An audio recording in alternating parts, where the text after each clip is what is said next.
welcome to this finale episode of the Common Sense Skeptic series, Andrew Tate, Matrix of Lies. Parts 1 and 2 are available in their full form only on our Patreon account, and edited down demonetized versions are now available on YouTube. Part 1 dealt with Andrew Tate's early life, overblown kickboxing career, and reality TV phase. Part 2 picked up after those careers ended, and takes you through all the illegal activities that Tate and his brother used to build up their social media empire. Now Part 3 is going to deal with their multiple legal issues, and how the Tate brothers stand to lose that empire of filth, the value of which seems to have been grossly over-exaggerated to impress their followers. To be as comprehensive as possible, this episode is going to try to keep to a timeline of what and where the Tate brothers and their accomplices were charged with and when. But, of course, there's going to be a couple of tangents thrown in here and there. It is worth recalling at this point in time that Tate's brushes with authorities did not start in 2022. The audio recording we played back in Part 1 was evidence in a 2015 investigation of a rape that happened in 2013. We've already told you how the UK authorities investigated that accusation for 4 years before dropping it, due to a small chance of conviction had the charges gone to trial. But that incident is still haunting Andrew Tate to this day, because that rape victim has now joined forces with 3 other victims that have come forward in the meantime, and those 4 women have now taken to civil court to sue Andrew through other channels.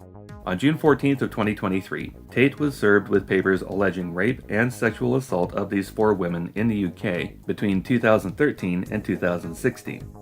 The 4 women seek justice, accountability, and compensation as victims, hoping as well to encourage a renewed UK criminal investigation into these crimes in the hopes of prosecution and conviction in the UK, in addition to the charges that he's facing in Romania.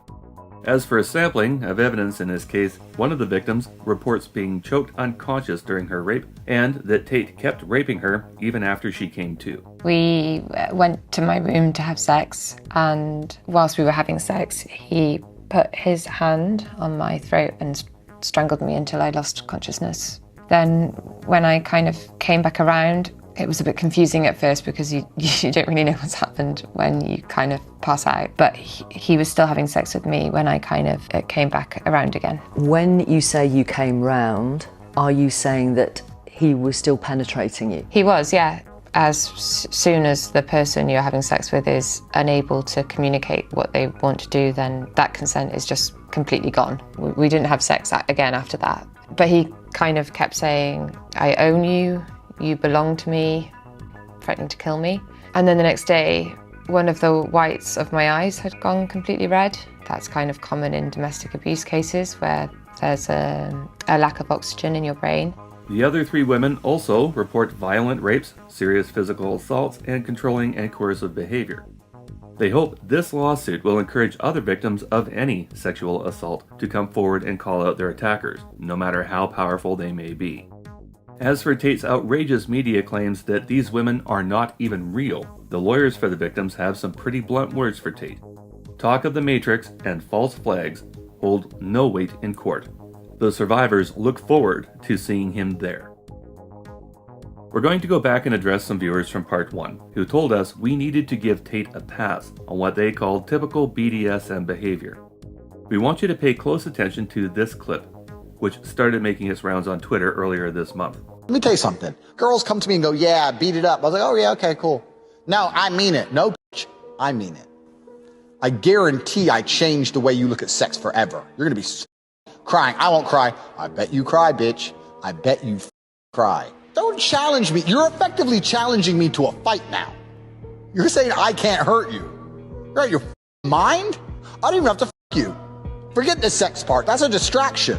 My dick can stay in my pants. I'll just start beating the shit out of you. How about that? We walk in the bedroom. I start kicking your ass. But you cry then? Yeah, you want distraction from the dick. Well, that distracts me. I'm trying to fucking fight. No, I just want to fight. Say that shit to me again. Can I say this on YouTube? Yeah, I can say this on YouTube. I've legitimately done that. Girls run their mouth. I just start beating the fuck out of them. I'm not even having sex. They love it more than ever. They like it more. The less sex you have with them, the better. Tate crossed the line from consensual arousal to physical abuse a long time ago. Now it's not even possible for him to just spank his partner. He feels the need to beat the shit out of her. Moving on, another set of articles we've come across from Antenna Stars in 2020 indicate that Andrew Tate was questioned with regards to drug trafficking and murder charges some years prior. Obviously, even if he was questioned by authorities, once again he didn't face any charges here, but when you come across clips like this, it sets your mind to wonder. This is Andrew and Tristen on their rented yacht, sat with two small women who never make a peep, while these two man-children brothers try to impress these girls with tough talk. Jake is more of a man than Logan. Oh, 100%. That's why Jake doesn't listen to Logan, and that's why Logan is sitting there as the older brother, bum-licking Jake's enemy. A bunch of bullshit, right? You're the older brother. You have to set an example. Anybody who has beef with my brother, you have beef with my brother, it's on site. On site. I don't care if you're in a club. I don't care if you're in a supermarket. I don't care if you're on the street. I don't care if you're with 10 of your boys. I'll roll up strapped. On site. Bum, bum, bum. All of you, you, on site. You have beef with my brother's on site. He's going to sit there and be best friends with his brother's fucking enemy? Combine that statement with headlines from podcasts quoting Tate as saying, "I've watched wives crying over their lifeless husbands," in an article where he states he's watched 5 people die. And it makes you wonder if the UK investigators are still looking for a suspect in that murder they questioned Tate about, or if they let the wrong man go a second time. Bum, bum, bum. That curiosity gets further fueled when you hear Vivian say things like this while casually answering questions from her TikTok or OnlyFans followers. The reasoning behind why some girls don't like it because they're scared they're gonna die. I've actually seen some guys accidentally, how funny is that? Accidentally kill their girlfriends during a sex because they were choking them that hard. This statement and the nonchalant attitude with which she shared that information while bobbing her head along to music is extremely disturbing and raises even more questions, since Vivian had been with Tate since the age of 15, and she was supposedly exclusive to him for at least 6 years, and her job as bottom was to sleep with the girls, not other men. Who exactly did Vivian watch kill multiple girls by choking them to death? Also, where did these events happen? What happened to these victims? And were these deaths reported or covered up? You take Tate's declared mafia affiliation, obvious hatred towards women, known reports of how brutal he can be, and other statements that he makes. That's how it goes. Slap, slap, grab, choke, shut up, bitch, sex. These are the basic moves of pimping.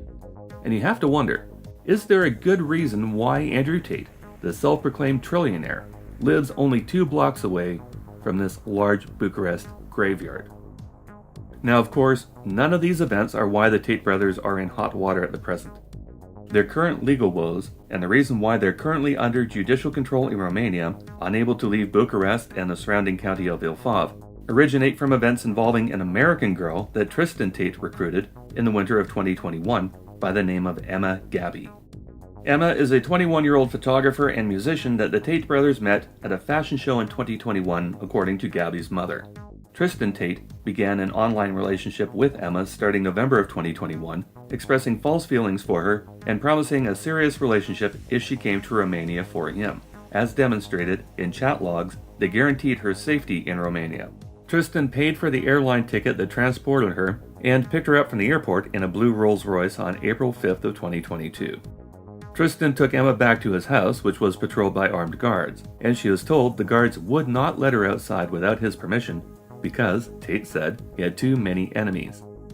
Tristen didn't stay with Emma, instead leaving her under the control of Georgiana, and the girl's movements were monitored by cameras that the Tates could access remotely to watch her.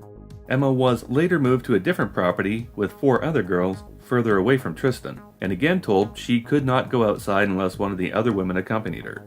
Gabby was growing fearful of the brothers, coming to the conclusion that Tristen and his brother were terrible people and were actually evil. The text log between Emma, notated as Bear, and her parents, whose names are redacted, describe a deteriorating, potentially dangerous situation that Emma needed to get clear of, and she intended to escape the house, bringing a Moldovan girl named Aliona with her. Although the girls were planning on escaping the house on their own, Gabby's parents in the US instead activated the American embassy, who alerted DICOT in Romania, resulting in 2 properties owned by the Tates getting raided on April 11th of 2022, only 6 days after Emma's arrival in Romania. During these operations, armed guards found and rescued 4 women in total from these homes, including Gabby and her friend. At this time, as a result of this raid and its discoveries, authorities seized computers and personal digital devices thought to be of value to a broader investigation. Information gathered from these materials also resulted in the January 2023 raids of Tristan's baby mama's condo and the home of Vlad Obu, the Tate war room monster that we warned you about in Part 2. For the next 8 months, investigators would use these devices and victim interviews to construct their case against the Tates, while the brothers continued to flaunt their lifestyle across social media, until those outlets were shut down to them in August of 2022, when Andrew Tate was banned by Facebook, Instagram, TikTok, and YouTube, matching Twitter's long-standing ban on Tate due to his misogynistic message. Around the same time, Andrew Tate started moaning to the press about false accusations of being swatted, including during an interview with Tucker Carlson, in an obvious attempt to deflect suspicion away from him. News accounts in the United States say that the U.S. Embassy in Bucharest, Romania, was tipped off to your misdeeds and alerted the local authorities you might be committing human trafficking. Were you arrested for human trafficking? What happened? Yeah, I was not arrested. So what happened is I suffered from a case of swatting. It's very popular with people who are large on the internet. Many large YouTubers have been swatted. It's where you call the police and you say somebody has a gun or there's a hostage situation and the SWAT team arrives. Somebody made a phone call to the American Embassy saying that I was holding women at my house. The police arrived, they investigated, they realized that nobody was in the house against their will. There was no crime committed. They said, okay, you're not a suspect. Amazing. Every word of what you just said was wrong. 3 months later, in November of 2022, Musk ended the lifetime suspension of Tate on Twitter, opening the doors to an expansion of Tate's social media influence, no longer requiring him to use his minion affiliates to spread his message, a move that allowed him now to troll people like Greta Thunberg out of the blue. Then, on December 29th of 2022, more than 8 months after the raid that freed Emma Gabby, after interviewing other witnesses and victims discovered during this investigation, after combing through hard drives and social media accounts, Dicott showed up at the door of Tate's compound with armed officers to haul away Andrew and Tristen and 2 female accomplices, holding them on suspicion of rape and human trafficking involving 6 identified victims. The Tates would immediately start pleading their innocence, making declarations there was no evidence to support these charges, and in response, the Romanian authorities released photos of the evidence it had taken them 8 months to compile, a file totaling 70,000 pages. The following day, a Romanian judge ordered the 4 criminals detained for 30 days, as requested by the prosecutors. On January 4th of 2023, Dicott conducted another raid on Tate properties, 7 properties in total, seizing 11 supercars on this date, along with the other assets mentioned in Part 2. These criminals lost an appeal of their detention on January 10th, and on January 20th of 2023, the detention was extended for another 30 days until February 27th, allowing prosecutors more time to continue their investigation, now focusing on human trafficking and organized crime. Another appeal of their detention on February 1st failed, and 3 weeks later, the brothers got another month tacked on. The brothers would be granted house arrest on March 31st of 2023 after 3 months of incarceration. From their warehouse hideaway, they would immediately start broadcasting across social media, pleading their innocence. As a part of this spin cycle, on June 1st, 2023, the BBC was invited to the Tate compound for the first mainstream media interview since their arrest. More on what happened here a little bit later. 3 weeks after the BBC interview, on June 20th of 2023, the formal indictment against all 4 named criminals came down, outlining charges of human trafficking in a continued form, rape in a continued form, and organizing a criminal group, along with several other smaller crimes. These are charges that are moving forward against them, and we're going to dissect them in detail. To bring us up to date, while we were writing this finale, the Tates were granted leave from their house arrest on August 4th of 2023, and were moved to judicial control, which is the equivalent of being out on bail. A move that sparked a social media avalanche of claims that the Tates were innocent, that charges had been dropped, and that they were now free men. Another series of lies that we are going to break down as we discuss the charges against these 4 co-conspirators. Starting with the charges of human trafficking.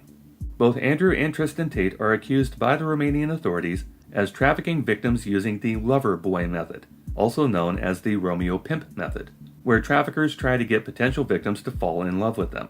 And of course, a pimp is a person that controls and financially benefits from the commercial, sexual exploitation of another person. Being lover boys is something the Tates have both denied in interviews, feigning ignorance as to what that means, while giving their audience completely false information. So even with this garbage they're hitting me with, human trafficking. So they come along and they said, oh, you're a human trafficker. I was like, well, I've never transported anyone. I've never kidnapped anyone. I've never restricted anyone. I've never held anyone.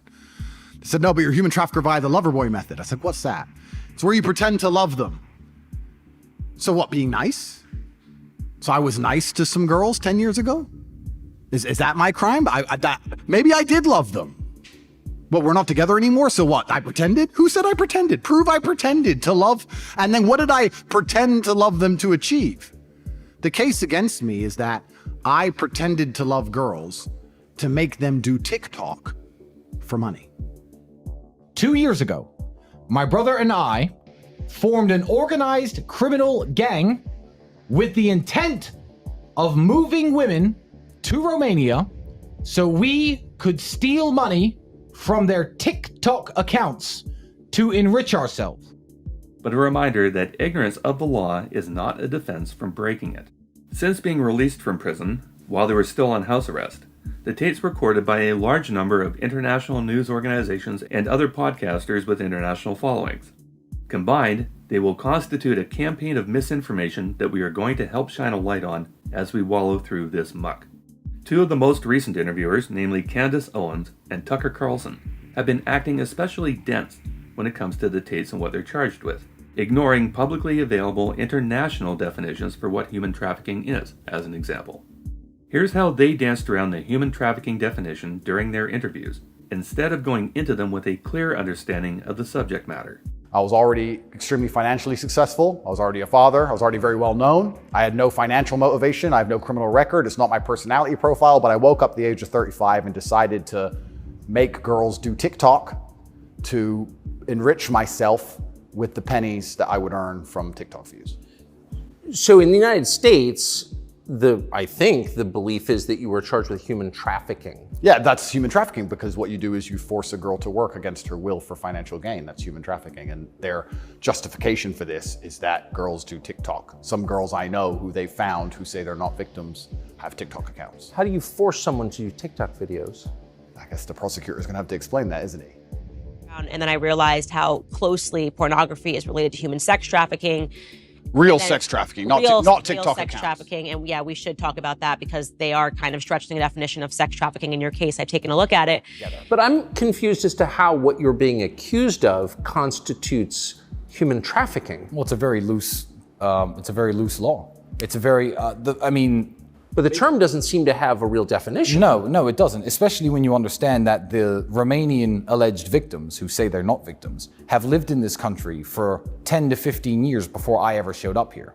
So I'm not sure how the trafficking took place. Human trafficking is not in any way an ambiguous term, and it has not been stretched in this case whatsoever. There are a number of ways one can be considered a human trafficker, and they're all laid out in black and white. Here's how human trafficking is defined by the United Nations Trafficking in Persons Protocol. If one of each of these criteria is met, the person is a human trafficker by definition. They could, for example, transport persons they have abducted for the purpose of removing their organs. They could harbor persons through abuse of power to use as slaves. What the Tates are accused of in their criminal proceedings is recruiting through deception for the purposes of sexual exploitation. The actual wording across all charges reads similar to this, with small variations depending on the victim. The defendant, Andrew Tate, using the Instagram application while in Romania, recruited by deception the victim by falsely inducing her about the intention to establish a family marriage relationship and the existence of false feelings, with the aim of sexually exploiting her by forcing her to engage in pornographic activities. There are slight variations across the 4 victims attributed to Andrew, and then substitute Tristen for the 3 victims attributed to him. Being human traffickers is something the brothers now deny in every interview conducted with them. Except there's a couple problems with these men making those claims. And not to plug or anything, but in my course we talk about weaponizing your attention because that's the only thing a man has. I say plug away. What's the website? It's cobratate.com, and I've got a course on there that basically explains how I got girls to work for me for Tate's my webcam. PhD, right? It's a PhD course, pimping hose degree. Yeah. I was wondering what it meant. PhD, pimping hose degree. I've seen it. I just didn't know what the PhD meant. I was like, is this his PhD in pimpology? Like, what is this? But yeah, I basically explained how I got girls and how I got them to work for me. Okay. So it's not just about picking up girls, it's about converting them into really loving you enough to moving in with you and working for you and giving you all the money. Sounds an awful lot like sexual exploitation and human trafficking to us. But there's some small print here that we need to highlight as well. If the victim is under 18 years old, according to this protocol set out by the United Nations, which Romania joined on December 14th of 1955, these victims are defined as children, and therefore the second criteria is not required to qualify the activities as human trafficking. Meaning, no matter how it was done, someone who recruits victims for sexual exploitation is every bit as much a human trafficker as another criminal that transported victims for organ removal. So the only question remaining would then be, were the Tates recruiting women into online sex work?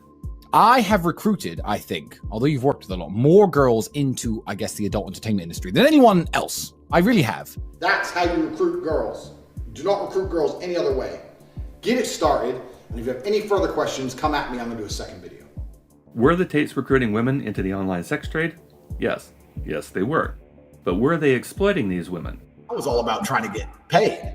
Like I used sex as a tool to make women love me so they'd obey me and live in my house and make me money. That's what I wanted. So I was a pimp in that sense. Like I was not trying to have sex with women. I was trying to get women to obey me, and I realized that's easier if they like to have sex with me. If they don't like having sex with me, it's pretty hard to make them listen to me. They earned a lot, but they weren't working for money. They were working because they liked me. They respected me. They wanted my attention. They wanted to end up as my main girl, or the girl who had my kids, whatever is their dream was. So they'd work and work away, and I'd keep large percentages of the money. That's one of the reasons I got so rich in this business. Were they exploiting these women? Yes. Yes, they were.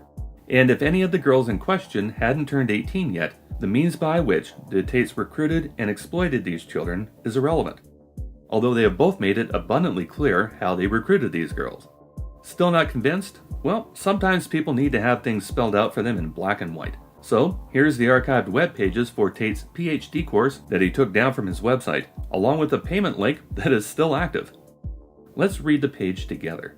My job was to get women to fall in love with me. Literally, that was my job. My job was to meet a girl, go on a few dates, sleep with her, test if she's quality, get her to fall in love with me to the point she'd do anything I say, and then get her on webcam so we could become rich together. Is this how you treat someone you've declared to love? Well, see, you have to understand, Tate never loved any of these girls. Most men look at a girl and they want to fuck her because she's beautiful. I will state with conviction, besides James Bond and Andrew fucking Tate, we're the last two people on the planet who will look at a beautiful woman and think, I have to fuck her so that she tells me what I want to know. I have to fuck her so she obeys me. I don't give a shit about having sex with beautiful women. I fuck them so they listen to me, so I can get what I actually want, which is not them. It's a means to an end. Every single Bond girl was exploited. That's exactly what I do. When I watch a Bond film and I see him basically pimp a bitch, to me that speaks to my heart. I've been there. I've done that. Anyone who's followed me long enough knows that I first made my $1 million with a webcam business. I have met beautiful women with a good personality and thought, she will make me money. I have to f this bitch. I don't want to have sex with her. I just need the money. Bond needs the fucking nuclear codes. Do you understand? I am James Bond. Thank God James Bond didn't live long enough to hear this criminal parasite make that comparison to the world's greatest spy.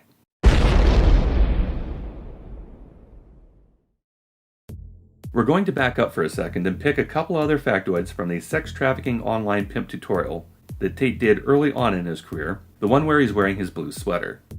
We've gone through this full hour-long video before to gather the clips we used in the 5-minute synopsis, but here's how Tate tells people he did exactly what he's now claiming he didn't do. He targets vulnerable girls on Instagram and initiates contact using his PhD tactics. So the recruitment process is the same as the PhD course. You message them on Instagram, The PhD course is my recruitment system. He doesn't mention webcam, which is his ultimate goal, while her ultimate goal is the relationship he claims to be offering. I don't mention webcam until after I've had sex with the girl.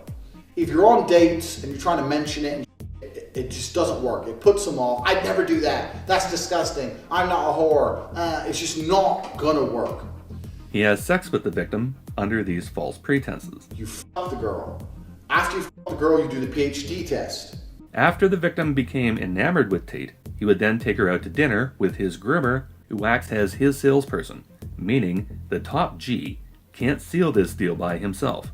If she passes the PhD test and she wants to be with you, then you start mentioning things like, yeah, but you know, you're always busy. What if you doing what? So you'll have a webcam business. Oh, I don't want to do that. So, okay, I know you don't want to do that, but listen, come, let's have a meeting. Let's just talk about it. If you don't want to do it, don't do it. Fine. But let me explain it to you properly. In fact, I'll bring one of the girls who works for me. Your bottom the new girl. You go out for a nice dinner. Your bottom is the one who does the selling. You don't do the selling. The girl has to hear it from a girl. While the bottom is selling the victim, Tate is plying her with alcohol, the most frequently used date rape drug in the world. My girl would sit there and go, oh my God, before this I was a waitress and it was shit, and now I do this and I make so much money, and the guys all love me and they adore me, and on my birthday they send me presents, and I get so much money, blah, blah, blah, and it's so much fun. Martinis, martinis, martinis, bang, threesome. Slam them both. After getting the victim drunk, she is lured into bed for a threesome, and while they're in bed, Tate turns on the camera to live stream on Chatterbait and has men pay to see the girls get drunk and fool around together. In doing so, Tate has already exploited her for money. Your bottom knows, this girl's like, okay, well, I'll try it. Put both girls on camera together the first day, so the new girl can sit there and just sit with the other girl and get drunk. Give them a bottle of vodka, put on the fucking Chatterbait, 100 tokens per shot. The guys will send loads of money to get the girls drunk, because guys like drunk girls. Girls will sit there, get drunk, have a great time. You say it's your new job now. You haven't got to go to work ever again. Further, and this is important, if the girl was under 18 years old, both Tate and his bottom bitch have now committed sexual assault on a minor, according to international law, making them both pedophiles. So this video confirms beyond all doubt one of the crimes that Tate has been accused of. He recruits the girls to make him money by sexually exploiting them. You're effectively taking girls, teaching them how to make unlimited money from home, and then making sure they give it all to you. And the method of controls used by Tate include the false lure of a relationship in the beginning, then financial manipulation once they started doing cam work, withholding money from them, withholding contact information from them that could allow them to run away, and physical intimidation, which we'll get into later when we meet Tate's female accomplices. This video also demonstrates other crimes Tate could be charged with in the future. Tate proudly announces that the reason why he used Chatterbait as a website is because they pay out in Bitcoin. The website you were going to use is Chatterbait. Chatterbait is how you're going to get rich, because they will pay you in Bitcoin. No tax, none of that shit. So don't worry about any of that. None of that's going to come back to get you. Tate believes and tells his pupils that by cashing out in cryptocurrency instead of fiat, he doesn't have to declare it as income, which is textbook tax evasion. And as Tate is infamous for saying, his real wealth came as a result of webcams, not by any other means. So whatever wealth he claims to have should have been subjected to tax. Another clip from the video has Tate telling his subscribers the following as another means of control. Tax is also another important element for controlling your woman. You're not going to pay anybody tax because you're getting paid in Bitcoin, but you need to tell your girl that you're paying the tax. If they don't believe you or they want to get fresh or whatever, print out some tax forms. I used to do this all the time. I used to print out some random tax forms and say, yeah, sign here, sign this. What is it? It's for the tax. You want to pay the tax or not? Okay. And they just sign away. I don't know what the fucking signing. Let's throw them away afterwards. But they think something's happening. Something real's happening. Nothing's happening besides me getting rich. Anyway, so tax is another important element to keep control of the girl. More self-snitching, this time regarding the destruction of business documents. Signed tax forms, which Tate made some girls sign only to throw away in the trash, which in itself is a minor offense compared to the broader implication of that act. Tate, by his own reports, had up to 75 women working in 4 different locations at one point in time, making him, he says, millions of dollars. You need to set aside some of your profit for consulting, and that consulting money is going to be me. I'm telling you. I had 75 girls. 75.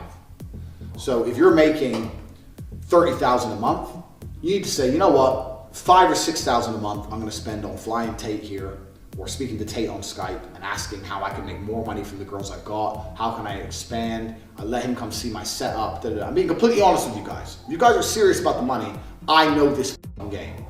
The total number of girls that came through his studios is unknown, but let's assume the number 75 includes all of them. These girls were all under the false impression that Tate had been paying proper taxes on their earnings on their behalf. Tate's declaration of what they made per month is all over the map, from thousands to millions per month. So my best ever girl used to make between $1,500 and $2,500 a day. Every day. And she made most of this money from the same 4 or 5 guys. People would say, why did those girls work for you? Because the girls would work for me, and at 50%, because it was 50-50, would make millions per month. If they worked for themselves, they'd make fucking nothing. I was the best in the fucking game. And all those girls thought they were all square with the government on that money. However, by Tate's admission, not 1 cent was paid to any government on that income. Not by him and not by them. I don't know what the signing. Let's throw them away afterwards. But they think something's happening. Something real's happening. Nothing's happening besides me getting rich. Meaning, instead of just 1 count of income tax evasion, you can tack on 75 or more counts of tax fraud. And suddenly, visions of Al Capone's downfall come to mind. You're here because you got nothing. You got nothing in court. You don't got the bookkeeper. You got nothing. Nothing. And if you were a man, you would have done it now. You don't got a thing, you punk.